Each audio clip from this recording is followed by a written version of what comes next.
So, good evening, everyone, guys, and welcome to eShiksha Academy. Good evening, sir. Yes. So, my name is Ankur Maheshwari, guys, and I'll be taking your physics classes. Superposition of force. All right. जैसे मान लो guys कि एक body है, एक body के ऊपर बहुत सारे फोर्सेस एक्ट कर रहे हैं. एक फोर्स F1 है, एक फोर्स F2 है, एक फोर्स F3 है ना. ऐसे मान लो n नंबर ऑफ फोर्सेस एक बॉडी के ऊपर एक्ट कर रहे हैं. How can you find total force? Upon total force कैसे फाइंड आउट कर सकते हैं? उन सारे फोर्सेस को ऐड करके. Yes sir. पक्का? वेक्टर या फिर एडिशन. यस एग्जैक्टली, इन सारे फोर्सेस का वेक्टर एडिशन करके गाइस, है ना. कभी भी अपन दो फोर्सेस को ऐसे स्केलर फॉर्म में ऐड नहीं कर सकते. हमेशा हमें जब भी फोर्सेस को ऐड करना होगा गाइस, तो हमेशा हमें स्केलर फॉर्म के अंदर ऐड करना, सॉरी वेक्टर फॉर्म के अंदर उनको ऐड करना होगा. ठीक है. तो सुपरपोजिशन ऑफ फोर्स का मतलब ये होता है when n number of forces are acting on a body. एक बॉडी के ऊपर अगर n number of forces act कर रहे हैं तो नेट फोर्स होगा उन सारे फोर्सेस का वेक्टर एडिशन. उन सारे फोर्सेस का अगर अपन वेक्टर एडिशन करेंगे तो जाकर के मुझे मिलेगा नेट फोर्स. ठीक है. तो अपन इसको मैथमेटिकली लिख लें यहां पर. सो व्हेन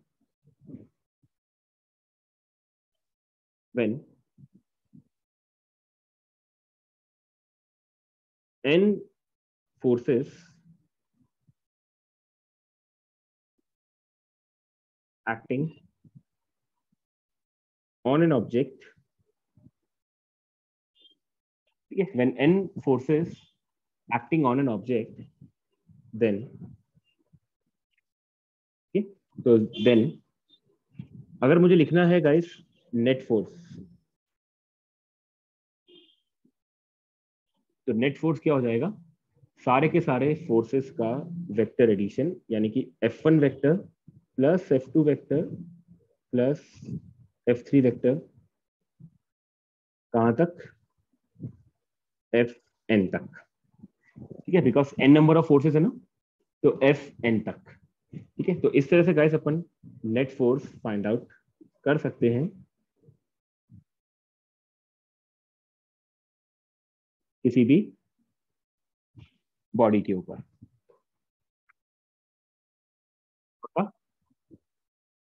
तो अपन ने गाइस वेक्टर एडिशन अपन सबने पढ़ रखा है क्या? सबको आइडिया है वेक्टर एडिशन का? अगर दो वेक्टर्स, एक वेक्टर ए है एक वेक्टर बी है, उन दोनों वेक्टर्स की टेल के बीच में जो एंगल है सपोज करो वो थीटा है, तो उन दोनों वेक्टर्स का रिजल्टेंट का फॉर्मूला क्या होता है? किसी को ध्यान है? Yes sir. यस, क्या होता है?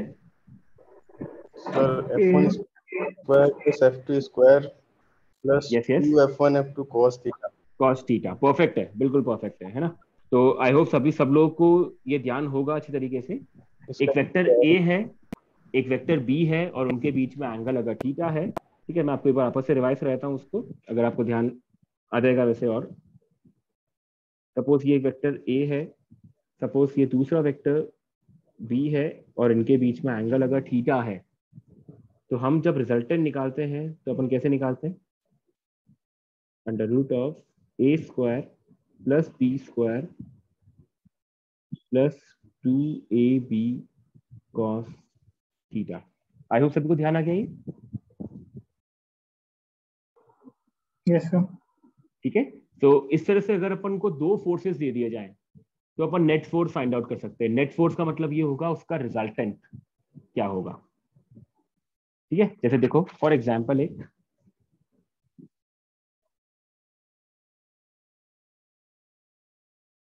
सपोज जैसे two forces 10 Newton and 20 Newton acts on an object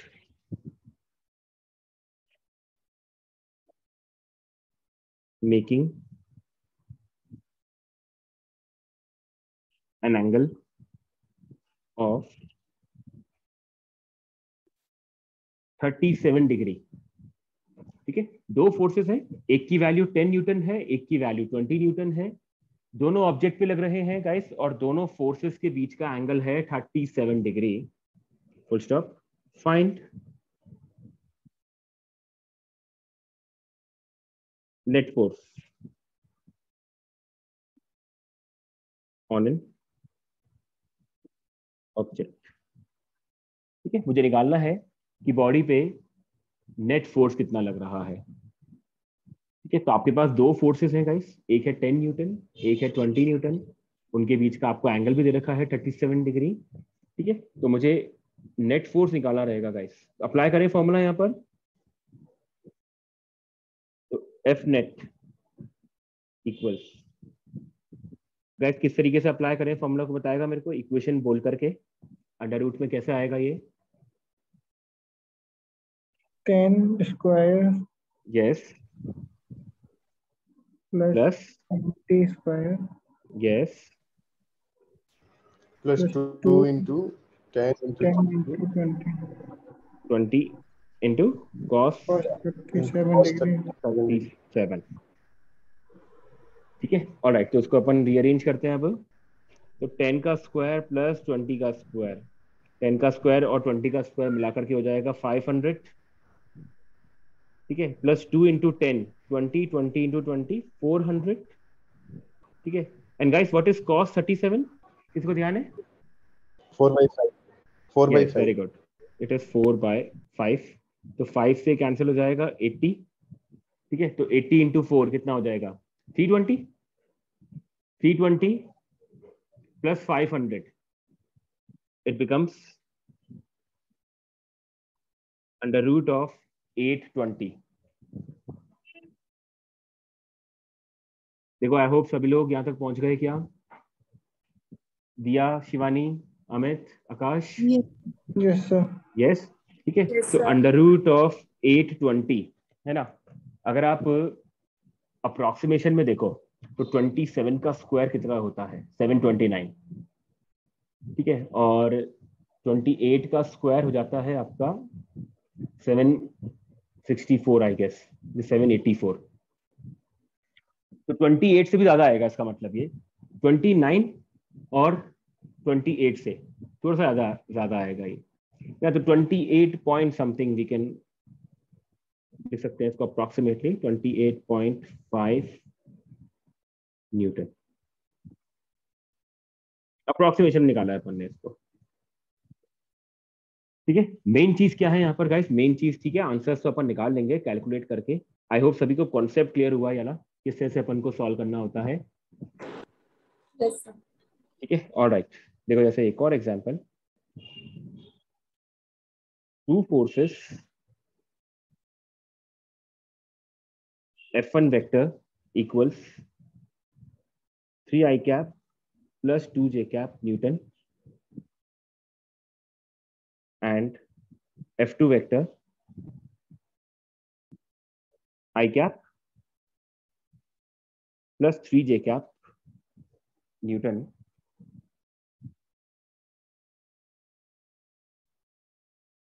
acting on an object. Find the magnitude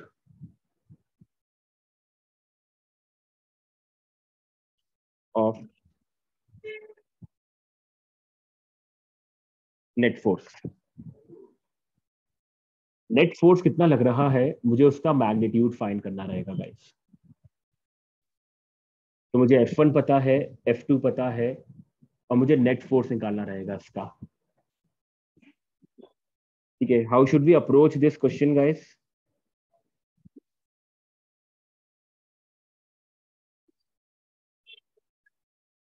मुझे नेट फोर्स निकालना है।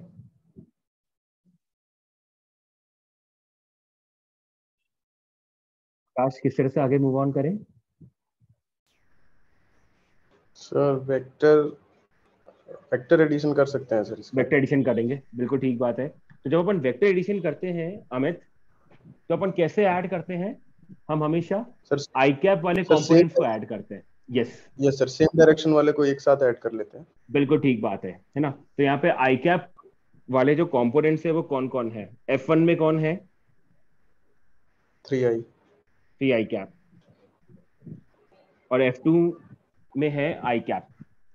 ठीक है, तो शिवानी, दिया, आकाश एंड अमित, अपन सबसे पहले आई कैप वाले कंपोनेंट्स को ऐड करते हैं। तो 3 आई कैप प्लस आई कैप कितना हो जाएगा? ये 4 आई कैप। 4i। उसके बाद जे कैप वालों को ऐड करो, तो 2 जे कैप प्लस 3 जे कैप 5 जे कैप। ठीक है, ये आया मेरा नेट फोर्स। ठीक है, this is my net force. लेकिन ये इसका मैग्नीट्यूड नहीं है, ये तो वेक्टर फॉर्म में लिखा हुआ है। मुझे अगर इसका मैग्नीट्यूड निकालना है, नेट फोर्स का अगर मुझे मैग्नीट्यूड निकालना है, तो कैसे निकालते हैं गाइस अपन एक वेक्टर का मैग्नीट्यूड? सर इसमें under cos root 90 16 degree plus ये 25 under root 16 plus 25 16 plus 25 perfect है। ठीक है, कितना आ जाएगा ये? Under root of 41 41। न्यूटन। ठीक है, 6 पॉइंट समथिंग कुछ आ जाएगा ये अप्रोक्सीमेटली, बिकॉज 6 का स्क्वायर होता है 36, 7 का स्क्वायर होता है 49, तो 6 से 7 के कहीं बीच में आएगा ये। Is that okay? ऑप्शंस जो होंगे आपको ऐसे नहीं मिलेंगे ऑप्शंस यहाँ पर सॉल्व करते टाइम कि बहुत क्लोज क्लोज हो। आपको ऑप्शंस ऐसे दूर दूर मिलेंगे सॉल्व करते टाइम, तो आप आराम से जज कर लोगे कि यार इसका आंसर अप्रोक्सीमेटली क्या हो सकता है। आई होप यहाँ तक सभी को क्लियर है गाइस ये। चलो आगे मैं। ऑल राइट, ओके, ठीक है। इसी में गाइस सुपरपोजिशन प्रिंसिपल के अंदर एक टर्म लिखना,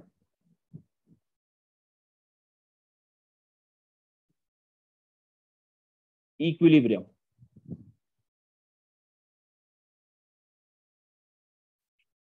जहां पर अपन ने जो टॉपिक अपना चल रहा था सुपरपोजिशन ऑफ फोर्सेस, उसी में चलने दो उसको, इक्विलिब्रियम को।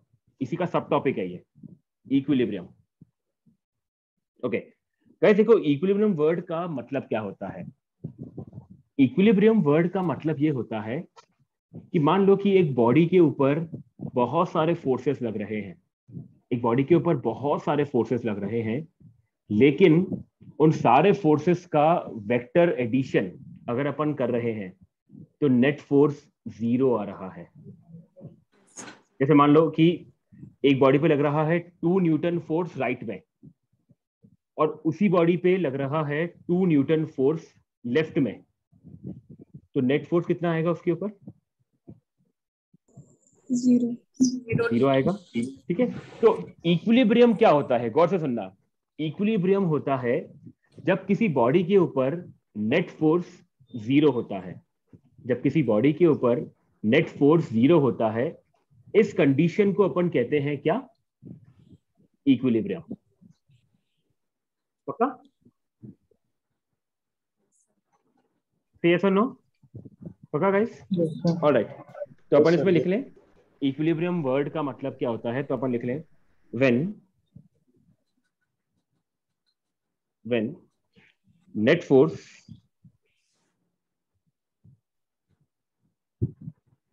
on an object, when net force on an object is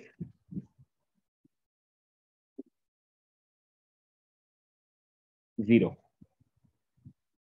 जब किसी ऑब्जेक्ट पे गाइस नेट फोर्स 0 है, जब किसी ऑब्जेक्ट पे नेट फोर्स 0 होता है, उस कंडीशन को अपन कहते हैं इक्विलिब्रियम। तो इसको अगर अपन मैथमेटिकल लिख दें गाइस, तो देखो ये ऐसा हो जाएगा,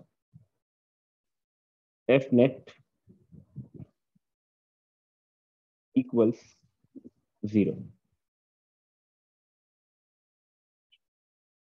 ठीक है, नेट फोर्स जो है वो 0 है किसी बॉडी के ऊपर, दिस इज इक्विलिब्रियम। तो अगर गाइस नेट फोर्स किसी बॉडी के ऊपर 0 है, तो हो सकता है कि वो फोर्स एक्स एक्सिस में लग रहा हो, कुछ फोर्स वाई एक्सिस में लग रहा हो, और कुछ फोर्स जेड एक्सिस के अंदर लग रहा हो, जब बॉडी पे नेट फोर्स ही 0 है, तो अपन इसको इन 3D, ठीक है, तो 3D की फॉर्म में हम इसको ऐसे भी लिख सकते हैं गाइस कि नेट फोर्स एक्स एक्सिस में 0 है, नेट फोर्स वाई एक्सिस में 0 है, और नेट फोर्स जेड एक्सिस में 0 है। यानी गाइस कुल मिलाकर अगर किसी बॉडी के ऊपर नेट फोर्स ही 0 है, तो वो सारा का सारा फोर्स एक्स में भी 0 होगा, वाई में भी 0 होगा, और जेड में भी 0 होगा। पक्का? ठीक है, तो इसी कंडीशन को अपन कहते हैं इक्विलिब्रियम कंडीशन, है ना। तो ये पॉइंट ध्यान रखना, है ना, कि सारे के सारे फोर्सेस एक्स में भी 0 होंगे, वाई में भी 0 होंगे, और जेड एक्सिस के अंदर भी 0 ही होंगे। ठीक है, तो देखो जैसे मैं एक एग्जांपल लेता हूं उसके ऊपर। पहले आपने सब लोगों ने इसको लिख लिया क्या? Yes, sir. Yes sir. Okay, Yes, sir. Alright. जैसे देखो एक एग्जांपल लेते हैं अपन इसके ऊपर। जैसे मान लो गाइस कि ये आपका कोई एक ऑब्जेक्ट है, ठीक है। एक ऑब्जेक्ट के ऊपर सपोज करो एक फोर्स ऐसे लग रहा है 20 न्यूटन का, ठीक है। एक फोर्स लग रहा है इस तरफ 30 न्यूटन का। ये वाला एंगल है आपका 53 डिग्री, ठीक है। आपको ये बताना है कि सपोज इस तरफ एक फोर्स लग रहा है F1, ठीक है, और इस तरफ एक फोर्स लग रहा है F2, ठीक है। So what are the values of F1 and F2 if object is in equilibrium? अगर आपका ऑब्जेक्ट गाइस जो है वो इक्विलिब्रियम के अंदर है, तो F1 और F2 फोर्स की वैल्यू क्या होनी चाहिए? अगर आपका ऑब्जेक्ट है इक्विलिब्रियम के अंदर, तो F1 और F2 की वैल्यू क्या होगी?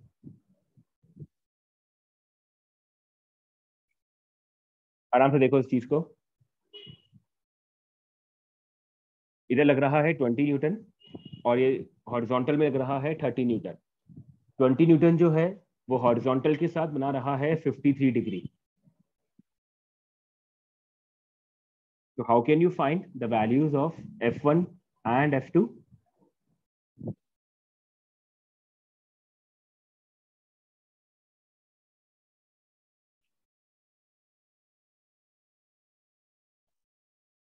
कैसे हमारी अप्रोच क्या रहेगी इसको सॉल्व करने में? बेसिक स्ट्रैटेजी क्या रहेगी? सर 20 न्यूटन फोर्स को एक्स एंड वाई एक्सिस में पहले रिजॉल्व कर सकते हैं, परफेक्ट है, परफेक्ट है। एंड सर फिर इक्वेट कर सकते हैं F1 को बिल्कुल ठीक है, वाले एकदम परफेक्ट, बिल्कुल परफेक्ट है गाइस, है ना, एकदम सही है। कुछ और कहना चाह रहे हो आप अमित या आकाश? ठीक है सर, ओके, वही तो जैसे गाइस अपन क्या करें, यहाँ पर इस पॉइंट के ऊपर मैंने मार्क कर दिया, ये सपोज है मेरा वाई एक्सिस, और इधर मैंने मार्क कर दिया, इधर है मेरा एक्स एक्सिस, ठीक है। तो दिया शिवानी, अपन ने वाई एक्सिस और एक्स एक्सिस को मार्क कर दिया है यहाँ पर, और मैंने बोला था कि बॉडी यदि इक्विलिब्रियम के अंदर होती है तो एक्स एक्सिस में नेट फोर्स 0 होता है, वाई एक्सिस के अंदर नेट फोर्स 0 होता है। तो कुल मिलाकर आप फोर्सेस को एक्स और वाई में रिजॉल्व कर दो। कुल मिलाकर जो फोर्सेस आपको दे रखे हैं उनको एक्स एक्सिस और वाई एक्सिस के अंदर रिजॉल्व कर दो। चलो तो अपन शुरू करते हैं इसमें। देखना 20 न्यूटन जो है गाइस, 20 न्यूटन बना रहा है एंगल 53 डिग्री। तो 20 न्यूटन, जब भी कोई वेक्टर थीटा एंगल बनाता है हॉरिजॉन्टल के साथ, तो क्या अपन उस वेक्टर के गाइस कंपोनेंट कर सकते हैं क्या? एक वेक्टर ए है जो बना रहा है Yes, थीटा एंगल, तो कोई बताएगा मेरे को क्या कैसे कंपोनेंट्स होंगे? एक्स एक्सिस में क्या कंपोनेंट बनेगा और वाई में क्या बनेगा? एक्स में cos थीटा वाला आ जाएगा और वेरी y में good, sin very theta. Good, बिल्कुल ठीक है, 20 cos 53 डिग्री। एग्जैक्टली तो 20 का जो मेरा ये वाला कंपोनेंट आएगा एकदम परफेक्ट है गाइस। 20 का जो मेरा एक्स एक्सिस में कंपोनेंट आएगा वो क्या आएगा? 20 cos 53, और 20 का वाई के अलोंग कंपोनेंट क्या आएगा? 20 sin 53। यस, परफेक्ट है। ठीक है, तो देयरफॉर सिंस ऑब्जेक्ट मेरा इक्विलिब्रियम के अंदर है तो एक्स एक्सिस में लगने वाले फोर्सेस का सम 0 होगा। तो मुझे बताओ ढंग से देख करके, एक्स एक्सिस में कौन कौन से फोर्सेस लग रहे हैं? एक लग रहा है F- 20 cos 53, यही कहना चाह रहे हो अमित? Yes sir, दूसरा कौन सा लग रहा है? दूसरा 30 न्यूटन लग रहा है सर। 30 plus Newton. 30 इसमें ऐड होगा या सबट्रैक्ट होगा? ऐड होगा। सर वो सेम ऐड होगा, ऐड होगा, बिल्कुल ठीक है। सबट्रैक्ट कौन सा होगा फिर? जो ऑपोजिट डायरेक्शन में होगा सर। कौन सा है, नाम बताओ उसका। Sir F1, yes, F1। Minus का F1 इक्वल्स 0। देखो ये इक्वेशन ठीक लिखी है क्या? Yes sir. Yes, yes sir. ठीक है। अब इनकी वैल्यूज को सब्स्टिट्यूट करते हैं गाइस अपन। 20 cos 53, तो 20 multiplied by 3/5 plus 30 minus F1 equals 0। ठीक है, इसको सॉल्व करना। 5 से 20 कैंसिल हो जाएगा, 4, 42। तो 4 सीधा 12, 12 प्लस 30 हो जाएगा 42। तो यहां से सॉल्व करके मेरा जो फाइनल आंसर आ रहा है, F1 की वैल्यू आ रही है गाइस 42 न्यूटन। सभी की यही आ रही है? Yes sir. ठीक है, यस सर। ऑलराइट, ठीक है। अब बात करते हैं गाइस अपन वाई एक्सिस के अलोंग। तो वाई एक्सिस के अलोंग भी मेरा नेट फोर्स 0 रहेगा। अब आराम से देखो गाइस, वाई एक्सिस में कौन कौन से फोर्सेस लग रहे हैं?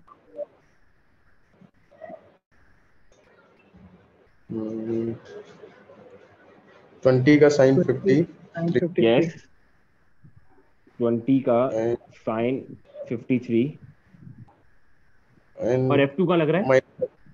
minus yes F2। Yes, very good, minus का F2 इक्वल्स 0।